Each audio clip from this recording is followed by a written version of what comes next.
নমস্কার, RD ইনফোওয়ে channel আপনাদের সবাইকে স্বাগতম। যে কোনো চাকরি related information, daily news paper এবং এডুকেশন রিলেটেড কন্টেন্টের জন্য আমাদের চ্যানেলটিকে অবশ্যই সাবস্ক্রাইব করে রাখবেন। আজকের ফুরিয়ার প্রকাশিত বিশেষ খবরটি হলো বঞ্চনার অবসান। সুপ্রিম নির্দেশ, দীর্ঘ 25 বছর পর স্থায়ী হচ্ছেন 8 শ্রমিক।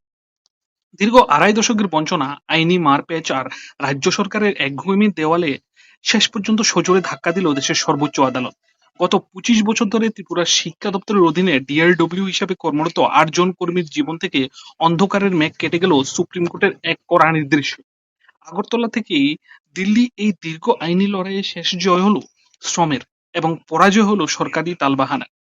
আগামী 3 মাসের মধ্যে কাঞ্চনপুর দ্বাদশ শ্রেণী বিদ্যালয় এবং গঙ্গানগর উচ্চ বিদ্যালয়ের এই 8 জন অনিয়মিত কর্মীকে নিয়মিত করার স্পষ্ট নির্দেশ দিয়েছে শীর্ষ আদালত।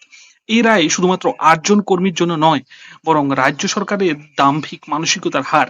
নীতি বাতিলের দোহাই দিয়ে বছরের পর বছর কর্মীদের ন্যায্য অধিকার থেকে বঞ্চিত করে আসছিল রাজ্য সরকার। অবশেষে সুপ্রিম নির্দেশে ন্যায় বিচার পেতে যাচ্ছেন 8 জন অস্থায়ী কর্মী।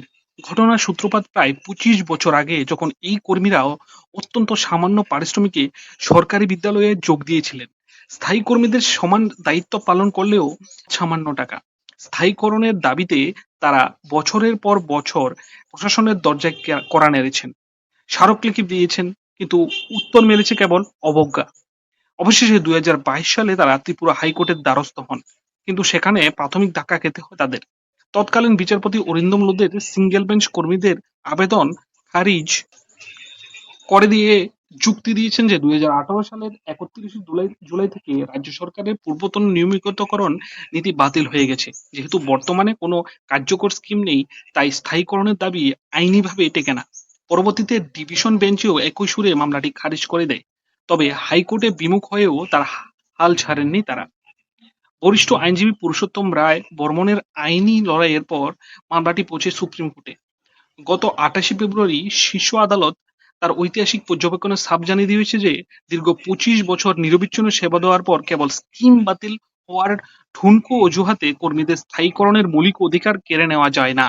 আদালত স্পষ্ট ভাষায় নির্দেশ দিয়েছে যে আগামী 3 মাসের মধ্যে এই 8 জন কর্মীকে নিয়মিত করতে হবে এবং তাদের দীর্ঘকালীন কর্মস্থানের অভিজ্ঞতাকে পূর্ণ মর্যাদা দিতে হবে। এই রায়ে রাজ্য সরকারের চরম অস্বস্তিতে পড়েছে।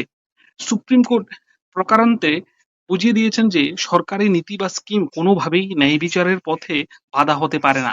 সরকারের এই আইনি পরাজয় রাজ্যের হাজার হাজার নিয়মিত কর্মীর মনে নতুন করে আশার আলো জ্বালিয়েছে। আইনি মহলের মতে বছরের পর বছর অস্থায়ী কর্মীদের খাটিয়ে নিয়ে শেষ মুহূর্তে নীতি পরিবর্তনের দোহাই দিয়ে তাদের পথে বসানোর যে চূড়ান্ত বেআইনি, সুপ্রিম কোর্ট আজ সেই সত্যটি পুনঃপ্রতিষ্ঠা করল। এটি কেবল একটি আইনি জয় নয়,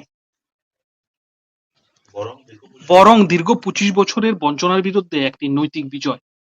ধন্যবাদ সবাইকে।